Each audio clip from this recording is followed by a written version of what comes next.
पहले आप डोमिसाइल नीति लेकर आते हैं और उस नीति का हवाला ये देते हैं कि बिहार में बाहरी जो शिक्षक आएंगे पढ़ाने के लिए, इससे बिहार की शिक्षा व्यवस्था दुरुस्त होगी, मजबूत होगी। अब देखिए, इस डोमिसाइल नीति के बाद सीधे सीधे आप बीपीएससी के एग्ज़ाम की घोषणा करते हैं और सीधे सीधे ये कहते हैं कि अब जो शिक्षक नियुक्ति होगी बिहार में वो बीपीएससी के जरिए होगी। तमाम विरोध होते हैं उसके लेकर, शिक्षक अभ्यर्थी रोड पे उतरते हैं, लाठियाँ खाते हैं। बावजूद इसके सरकार अडिग रहती है अपने फैसले पर। डोमिसाइल के साथ परीक्षा लिए भी जा रहे हैं बिहार में और आनन फानन में ज़बरदस्त तरीके से बीपीएससी ने 1 लाख से ऊपर भर्ती का दावा कर दिया। अब बीपीएससी के एग्ज़ाम जब शुरू हो रहे थे उससे पहले से लेकर नतीजे आने तक ये विवादों का पिटारा इसमें लगता रहा। शिक्षक अभ्यर्थी नाराज़ दिखे, बीपीएससी कोई जवाब देती दिखे नहीं। और हाल ये हुआ कि आज इस एग्ज़ाम पर, इस नतीजे पर सवाल उठने लगे हैं। सवाल शिक्षक अभ्यर्थियों के, सवाल राजनीतिक दलों के। अब सबसे पहला जो सवाल किसी ने उठाया और सबसे बड़ा आरोप लगाया इस नतीजे को लेकर, उस कड़ी में सबसे पहला नाम आया है जीतन राम मांझी का। इस नतीजे को, बीपीएससी के शिक्षक भर्ती के नतीजे को उन्होंने सीधे सीधे जोड़ दिया है लैंड फॉर जॉब से। वो घोटाला, तथाकथित घोटाला, हालांकि इस पे जांच चल रही है, सीबीआई और ईडी दोनों इस मामले की जांच कर रही है। लगातार पेशी हो रही है लालू परिवार की लैंड फॉर जॉब स्कैम में। लेकिन जीतन राम मांझी ने इस स्कैम का दायरा बढ़ाया है। इस स्कैम का दूसरा नाम दिया है कि अब ये शिक्षक भर्ती जो हुई है बिहार में बीपीएससी के जरिए, उन्होंने कहा है कि ये मनी फॉर जॉब है, यानी कि पैसे लो और नौकरी दो। अब देखिए, शिक्षक भर्ती के जो नतीजे बीपीएससी से ओर से निकाले गए, तो पहले नतीजा निकाल दिया गया। नतीजे को लेकर कई सवाल शिक्षक अभ्यर्थियों ने उठाए। आरक्षण के दायरा को लेकर कहें, ईडब्ल्यूएस के दायरे को लेकर कहे हैं। नतीजे के अगले ही दिन से बीपीएससी कार्यालय के पास शिक्षक अभ्यर्थियों का जमावड़ा लगा रहा है। अब हाल ये हो गया कि वहाँ के छात्र नेता दिलीप को भी जमकर पीटा गया है बिहार पुलिस की ओर से, और उसकी तस्वीरें भी आई कि दिलीप की पिटाई हो रही है बीपीएससी कार्यालय के बाहर। चूँकि वो इस नतीजे के खिलाफ बीपीएससी कार्यालय के बाहर अपने छात्र नेताओं के साथ, अभ्यर्थियों के साथ उतरे हुए थे और उन्हें जिस तरह से धकेला गया वो अपने आप में सवाल है। अब सबसे बड़ा ये जो मुद्दा है, मैं आपको बता रहा हूँ कि बिहार के जो भी शिक्षक हैं, जो भी शिक्षक अभ्यर्थी हैं, वो सवाल उठा रहे हैं इस नतीजे को लेकर कि किस तरह कैटेगराइज किया गया है, किस तरह नतीजे निकाले गए हैं, किस तरह सवाल कटअप दिया गया है। और जो बाहरी हैं, मैं बार बार इस चीज़ को कह रहा हूँ कि जो बाहरी हैं वो बेखौफ होकर खुश हैं इस नतीजों को लेकर।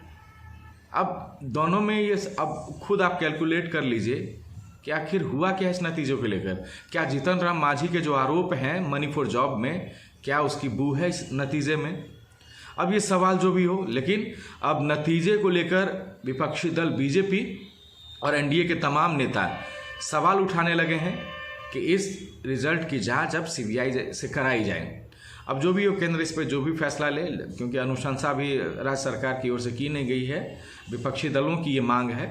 तो अब सीबीआई से जो भी नतीजे हो, जो भी मांग पर इनकी चर्चाएं रहे सीबीआई जांच की मांग को लेकर, वो दूर की बात है। लेकिन अभी हाल ये है कि हर रोज़, हर दिन, हर वक्त बीपीएससी कार्यालय के बाहर शिक्षक अभ्यर्थी जुटे हुए रहते हैं, सवाल उठा रहे हैं इस नतीजे को लेकर।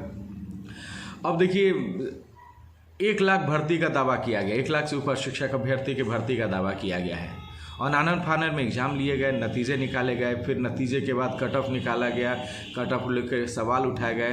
अब तुरंत आनन फानन में डॉक्यूमेंट्स वेरिफिकेशन हो गए 18 से लेकर 24 तारीख के बीच में ही, मतलब 6 दिन, 18 2 20 6 दिन के अंदर डॉक्यूमेंट वेरिफिकेशन भी हो गए। अब ये है, खबर ये भी आई है कि 2 नवंबर को पटना के गांधी मैदान में मुख्यमंत्री नीतीश कुमार जो शिक्षक अभ्यर्थी अभी पास आउट हुए हैं उन सबको नियुक्ति पत्र बांटेंगे। अब एक एजेंडा टाइप का ये लग रहा है नतीजा। एजेंडा ये कि क्या चुनाव से पहले, लोकसभा चुनाव से पहले कहीं राज्य सरकार जो है अपनी वाहवाही लूटने के लिए कहीं इस तरह तो नहीं कर रही है शिक्षक अभ्यर्थियों के साथ खिलवाड़? कि सडनली डोमिसाइल नीति भी ला दिया गया। बीपीएससी ने दावा कर दिया कि सबसे पहले एग्ज़ाम लेने और सबसे पहले नतीजे देने में वो देश की नंबर 1 ये बन गई, आयोग बन गई है। और उसके बाद तुरंत नियुक्ति पत्र बांटने का भी ये मंच तैयार कर लिया गया है कि 2 नवंबर को पटना के गांधी मैदान में नियुक्ति पत्र बांटे जाएंगे। अब बीच में मुख्यमंत्री पूर्व सीएम जो हैं जीतन राम मांझी, उन्होंने भी सवाल उठा दिए हैं कि असल में जो दावा किया जा रहा है लाख से ऊपर शिक्षक अभ्यर्थियों का, वो असल में कुछ है नहीं। नियुक्ति असल में 20 से 25 हज़ार लोगों की हुई है, तो दावा क्या है। खैर, बाहरी घुस हैं शिक्षक अभ्यर्थी, डोमिसाइल जो आ गया है बिहार में। क्या एक सवाल में राज्य सरकार से भी मेरी भी है, क्या बिहार में कम थे लोग? ये आयोग बिहार से है, नियुक्ति बिहार में हो रही, तो क्या बिहार में कम है लोग? अब 1 लाख सवा लाख नौकरी का चलिए आप दावा कर रहे हैं कि 1 लाख सवा लाख नौकरी हुई है बिहार में इस मतलब लॉट में, लेकिन आप ये भी तो देखिए कि कितने लोगों ने फॉर्म भरा था सिर्फ आपके बिहार के। कितने बिहार में बेरोजगारी है शिक्षक अभ्यर्थियों में।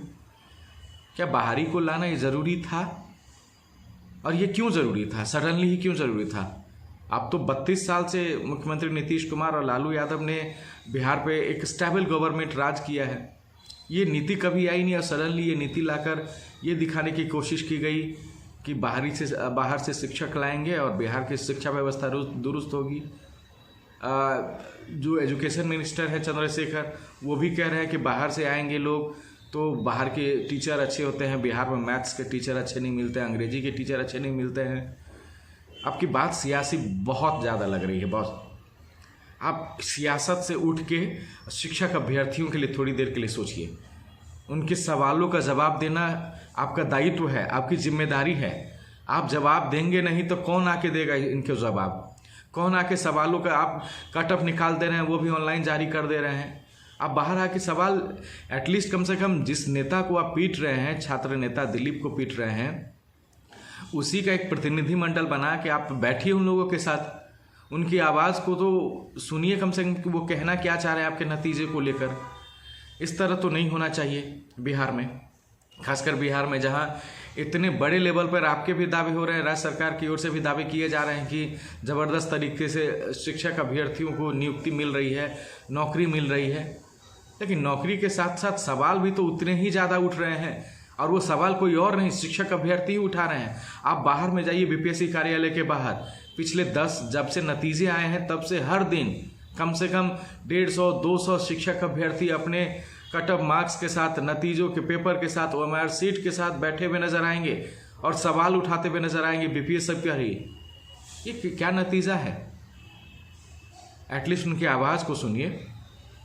फिलहाल इस कड़ी पे और आगे वीडियो मैं बनाता रहूँगा। फिलहाल मुझे दीजिए इजाज़त। नमस्कार।